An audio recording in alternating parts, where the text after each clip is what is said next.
সেখানে গেলে তাদের সাথে খারাপ ব্যবহার করারও বিভিন্ন অভিযোগ আমাদের কাছে আসে। জুলাই গণ অভ্যুত্থান অধিদপ্তর নামে একটা অধিদপ্তর হয়েছে ঠিকই, কিন্তু সেই জায়গা থেকে জুলাই গণ অভ্যুত্থানে যারা আহত হয়েছে, যারা শহীদ আছে, শহীদ পরিবাররা ঠিক মতো সেখান থেকে সেবা পাচ্ছেন না বলে বিভিন্ন পর্যায়ে অভিযোগ রয়েছেন। এমনকি সেখানে গেলে তাদের সাথে খারাপ ব্যবহার করারও বিভিন্ন অভিযোগ আমাদের কাছে আসে।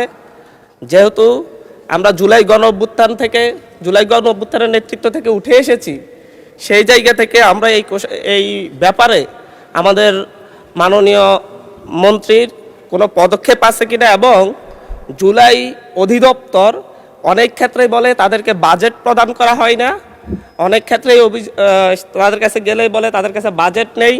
জুলাইয়ে যারা অংশগ্রহণ করেছে, জুলাই যোদ্ধা এবং শহীদ পরিবারের জন্য যে বাজেট সরকার দিয়েছে সেটা দেওয়ার মতো এই বাজেটগুলো নিয়মিত দেওয়া হবে কিনা, কী পরিমাণ বাজেট দেওয়া হবে, এবং সেই জায়গায় যে হয়রানির কথা আমরা শুনতে পাচ্ছি, জানতেছি, এই ব্যাপারে কোনো পদক্ষেপ নেওয়া হবে কিনা।